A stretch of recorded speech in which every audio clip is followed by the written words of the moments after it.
Buongiorno da Sicilia 24, i titoli.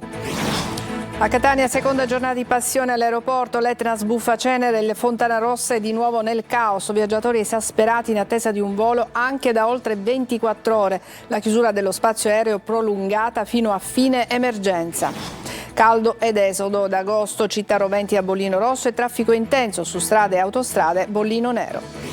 Crisi idrica ad Agrigento, cittadini senza acqua da oltre 3 mesi tornano in piazza a protestare, al loro fianco anche l'arcivescovo Damiano che lancia un messaggio alle istituzioni. A Palazzola Creide, nel siracusano, dopo i continui furti, sindaco e cittadini si organizzano in ronde notturne per provare a fermare l'escalation criminale. È la giornata mondiale del gatto, amato e misterioso animale domestico. Caspar Cappanoni, romano doc, ha trovato casa sul luogo del cuore, merito dell'attrice Veronica Maccarone, sua compagna da anni. Siamo entrati nella loro casa a Catania. Calcio, Catania grande delusione, fideiussione prima del match di Vicenza. Se lunedì il club non provvederà al pagamento, arriverà la penalizzazione, nessun nuovo acquisto in campo al Menti. Palermo, l'amichevole vinta contro il Melbourne, conferma i segnali di crescita del Palermo. Martedì altro test con la Juventus.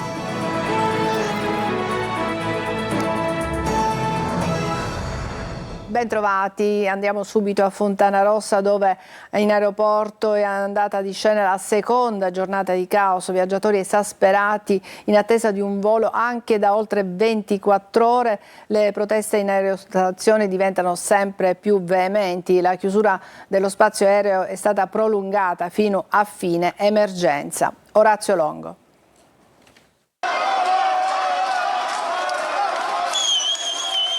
All'aeroporto di Catania un'altra giornata di caos con proteste anche vivaci qui alle partenze ma anche attese interminabili. Aeroporto di Catania seconda puntata, chiuso lo spazio aereo per la cenere dell'Etna, sospese le attività di volo in arrivo ma i disagi in aerostazione sono per i passeggeri in partenza con gli aeromobili che non atterrano, non ci sono aerei che ripartono e quindi si segnano cancellazioni, dirottamenti in altri scali e ritardi infiniti.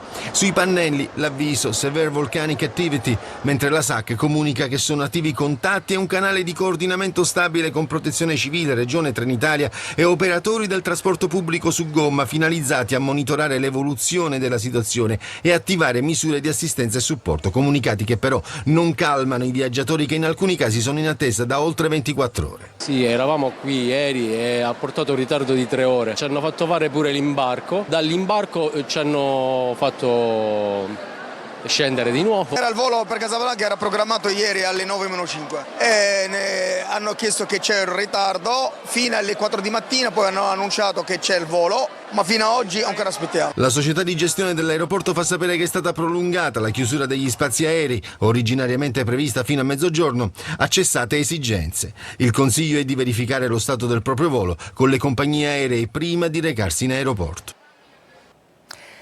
Questa mattina intanto sull'Etna si è aperta una nuova bocca eruttiva nella Valle del Bove a quota 2550 metri. Continua, come abbiamo visto, la dispersione di cenere vulcanica. Si fa sentire anche lo Stromboli dove dalla notte scorsa un modesto flusso lavico si riversa nella sciara del fuoco. Ed è iniziato il weekend più difficile dell'estate, traffico intenso sulle strade, caldo d'allerta nelle città. Manlio Viola. Bollino nero sulle strade e autostrade, bollino rosso nelle città. È forse il weekend più difficile dell'estate 2026, quello in corso, con un doppio allarme, da una parte quello legato all'esodo, dall'altro quelli, perché sono due, legati al caldo fra rischio colpi di calore e rischio incendi. Sulle strade siciliane bollino nero, ovvero la massima allerta nella mattina di sabato 8 agosto, bollino rosso nei pomeriggi di sabato e domenica 9. Stop ai mezzi pesanti sabato fino alle 22, domenica dalle 7 alle 22. Osservate speciali in Sicilia per ANAS l'autostrada A19 Palermo-Catania e la A29 Palermo-Trapani-Mazzara del Vallo. Traffico intenso però anche sulla A20 Messina-Palermo che non è inserita negli allerta ANAS perché è gestita dal CAS, il Consorzio Autostrade Siciliane, come anche la A18 Catania-Messina. Sono 25 milioni i veicoli che in questo fine settimana viaggiano da nord verso sud e verso la Sicilia. Ma intanto nelle città è allerta colpi di calore, bollino rosso sia a Palermo che a Catania Catania e Messina per sabato 8 e domenica 9. Temperature percepite fra i 39 e i 38 gradi fra Catania e Messina, con soltanto Palermo a 36 gradi sabato. Temperature che scendono di 1 grado domenica, tranne a Palermo dove salgono a 37 gradi percepiti. Come se non bastasse, tutte le 9 province siciliane sono indicate dalla Protezione Civile in stato di preallerta arancione per rischio incendi. Un giovane di 19 anni è morto la notte scorsa a Palermo in un incidente stradale intorno alle 3, è finito con la moto contro un palo in viale Diana alla Favorita. Sono intervenuti i sanitari del 118, ma per il giovane non c'è stato nulla da fare. E adesso andiamo ad Agrigento. La crisi idrica dura da oltre 3 mesi e i cittadini esasperati sono tornati in piazza. Al loro fianco anche l'arcivescovo Damiano, che lancia un appello alle istituzioni. Davide Sarto. Oltre 3 mesi senza acqua, una sete che non dà tregua e che trasforma la vita quotidiana in un'emergenza continua. Ad Agrigento la protesta arriva in piazza Pirandello, dinanzi al municipio. In strada cittadini, famiglie, anziani e bambini per chiedere una soluzione definitiva alla crisi idrica. Acqua per Maddalusa, acqua per Agrigento, acqua per la provincia. Tutta la provincia di Agrigento è in ginocchio per il problema dell'acqua. Al centro della protesta soprattutto Maddalusa, qui intere famiglie sono senza acqua da mesi e chiedono risposte. È dall'inizio di maggio che siamo senza acqua e facciamo avanti e indietro con i bidoni ovviamente. Ma la crisi riguarda anche altri comuni della provincia. Canicattì, Agrigento, Licata, Ravanusa, manca l'acqua. Lo si era detto già da anni che il gestore idrico e ATI idrico non ottemperano agli adempimenti. La situazione è gravissima. A fianco dei manifestanti anche il sindaco di Agrigento, Michele Sodano. Invitiamo ancora una volta, lo dico molto chiaramente, chi ne ha bisogno, chi ricade nei requisiti dell'unica residenza a Maddalusa, ad attivare presso gli uffici della Protezione Civile, quindi Atenea, il centro operativo comunale. In piazza pure l'arcivescovo Alessandro Damiano, che lancia un appello alle istituzioni. Per le autorità competenti, per i rappresentanti della popolazione, di sedersi a un tavolo e cercare delle soluzioni, non soluzioni importanti ma che hanno, come dire, lo spazio di tappabuchi, ma soluzioni a lungo termine. Dalla piazza arriva dunque un appello forte: superare l'emergenza e garantire a tutti l'acqua senza distinzioni. E adesso a Palazzolo Acreide, dove il sindaco con un gruppo di residenti ha trascorso la notte in strada. Dopo i continui furti nel piccolo comune montano del Siracusano si chiedono più controlli e nel frattempo si organizzano le ronde notturne per provare a fermare l'escalation criminale. Francesco Aloi. Si rapporta con lo Stato, ma è lo Stato.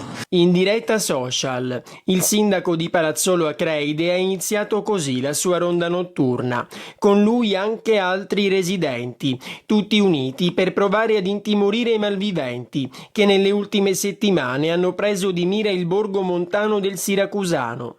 E non si sa quando finiremo.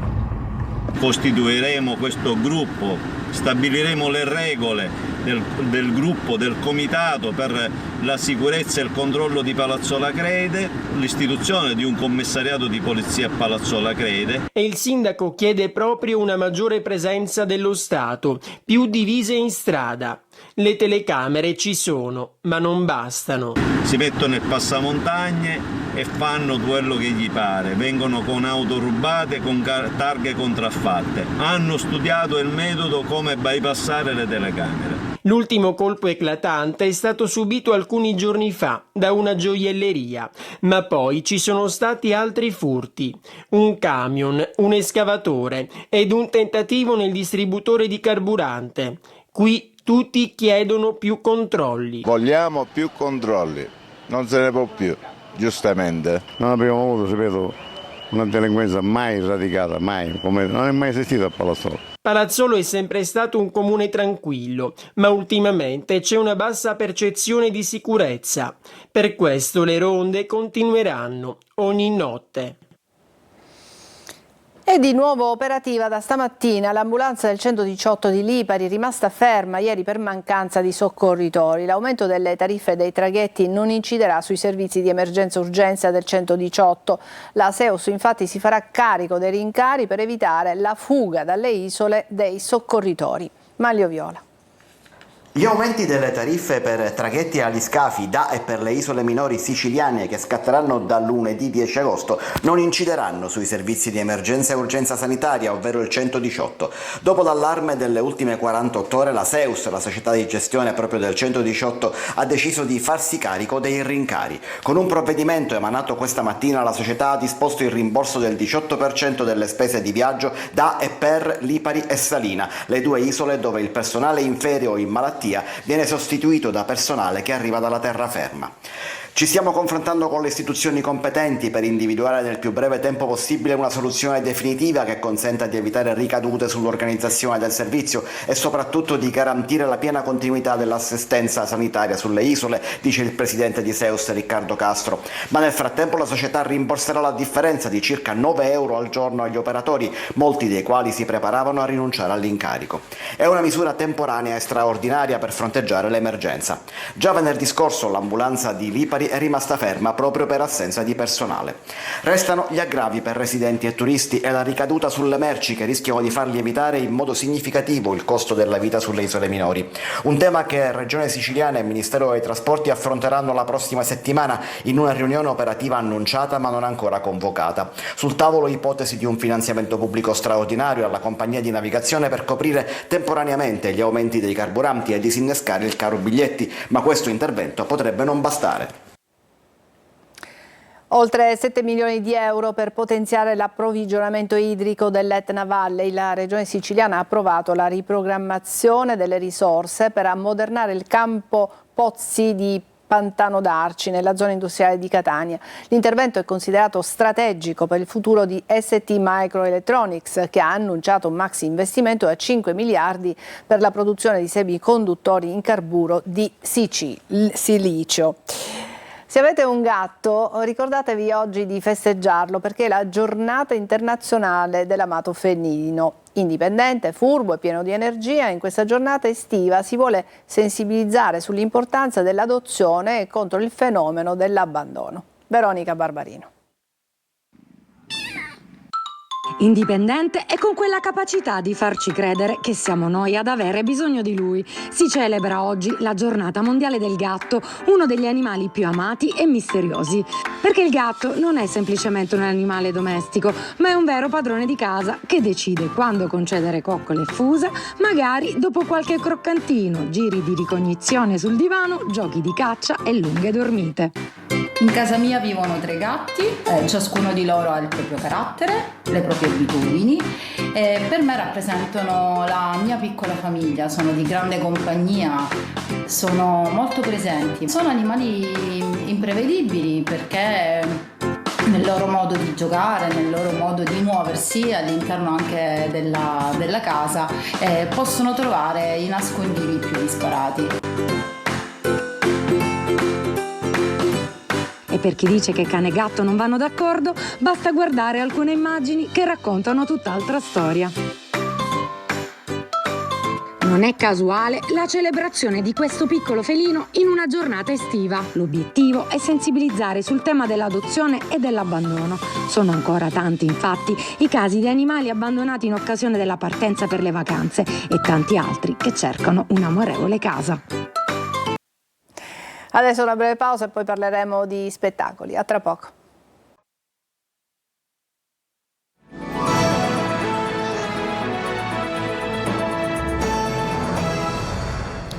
Caspar Capparoni, romano doc, ha trovato a Catania la sua casa del cuore, merito dell'attrice Veronica Maccarrone, sua compagna da anni. Siamo andati a trovarli. Eva Spampinato.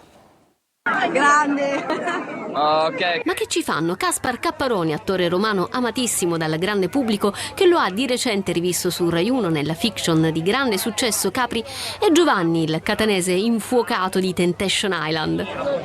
Semplice, farciscono insieme l'ormai famosa nuvoletta alla Nutella.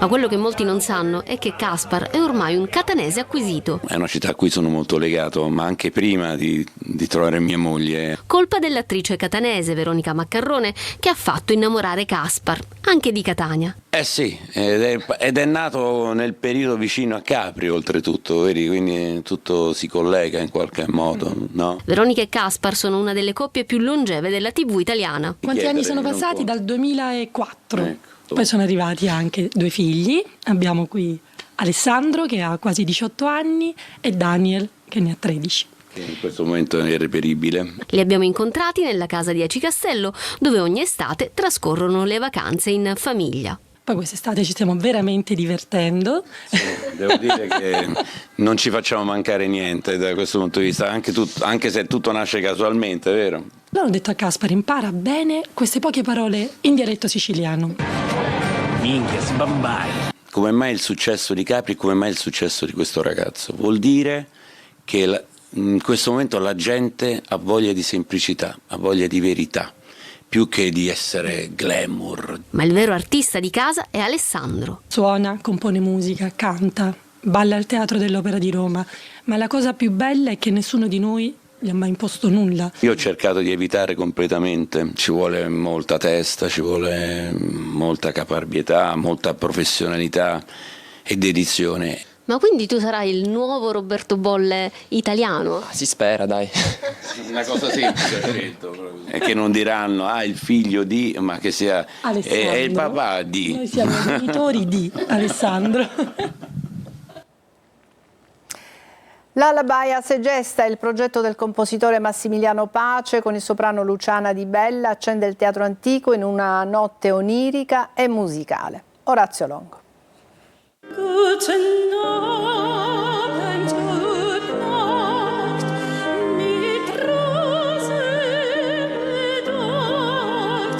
Il tempio che diventa una casa per cantare ninne nanne. L'Alabai è lo spettacolo messo in scena a Segesta, protagonisti il soprano Luciana Di Bella e il compositore Massimiliano Pace con un ensemble di violoncellisti.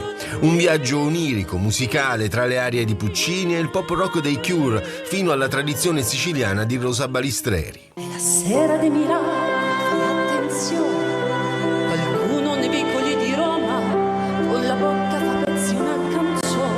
Si sentiva un'energia fortissima e poi alla conclusione la luna ci ha fatto il regalo di sorgere tra le colonne. L'Alabai è un viaggio attraverso il tema del notturno e dell'onirico che fonde mondi apparentemente distanti attraverso una narrazione in cui i temi di Bios, Eros e Thanatos convivono in un unico flusso.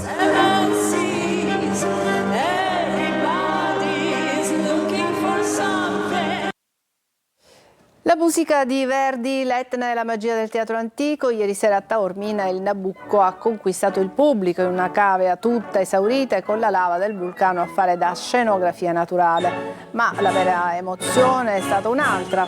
L'opera è stata tradotta contemporaneamente nella lingua dei segni italiani. Così anche il pubblico non udente ha potuto vivere la potenza della musica e della trama dell'opera. Adesso un breve stacco e poi parleremo di calcio.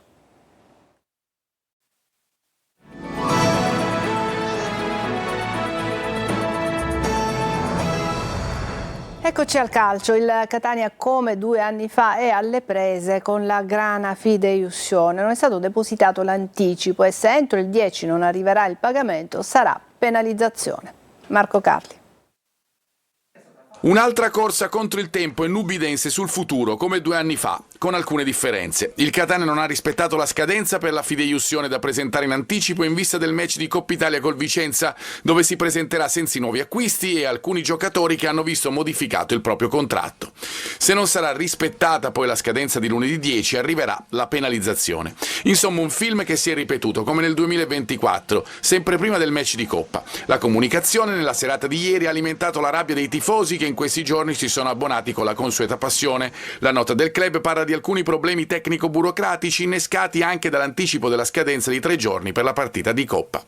Il board, si legge, ha provato ad accelerare la risoluzione delle questioni per rispettare questa scadenza, purtroppo senza successo. Il focus resta la data del 10 agosto, termina l'origine della fideiussione per la quale si sta lavorando senza soste. Anche oggi, aggiungiamo, con una riunione fra CDA del Catania e avvocati di Pelligra.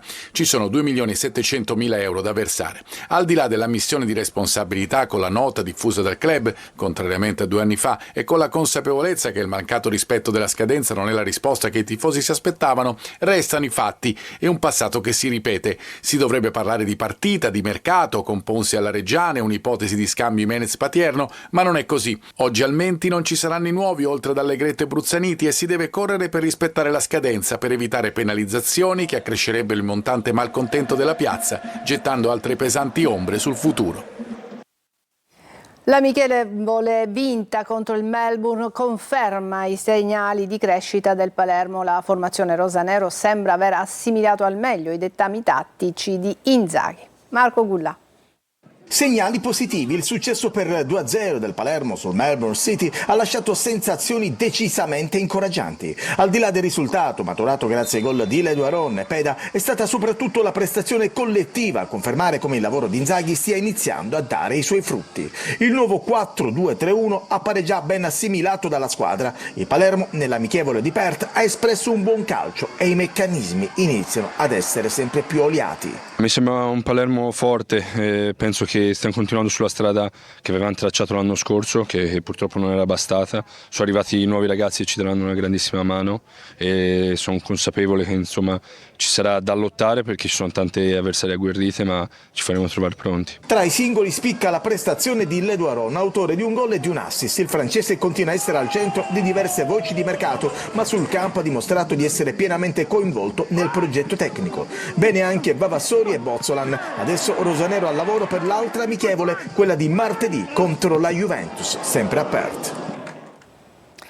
Beach soccer a Scoglietti nel Ragusano, di scena la finale a 8 che assegnerà lo scudetto. Il WeBeach Catania ha vinto nei quarti e oggi giocherà la semifinale.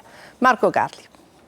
Le emozioni e i gol sulla sabbia, inseguendo lo scudetto. Ci prova WeBeach Catania, a Scoglietti nel Ragusano la squadra rossa-azzurra ha battuto il Cagliari per 6-5 nei quarti della Final 8. Oggi alle 20:30 la squadra di Mario Giuffrida troverà la San Benedettese, che ha avuto la meglio nettamente su Milano nell'altro quarto, 9-3, il finale. Con i sardi partita spettacolare dal grande spessore emozionale. I catanesi che scappano, prima sul 2-0 con la rete del vantaggio del giovane Milazzo. Sono felice per il gol ovviamente, ma ancora di più per la squadra, perché questo ci permette di fare un passo in avanti, andare in semifinale e continuare a credere nell'obiettivo finale che sarebbe la vittoria. Poi Etnei sul 3-1 e sul 4-2 con una rete di Udim.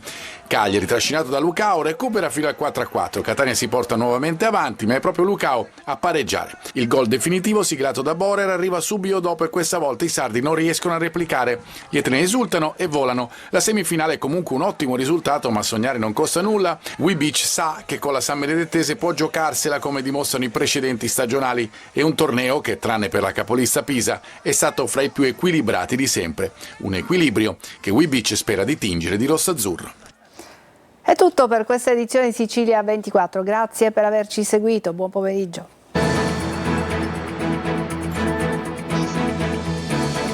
Entra nel mondo dell'informazione con l'app Sicilia Web. Resta sempre aggiornato con le news e le live in diretta.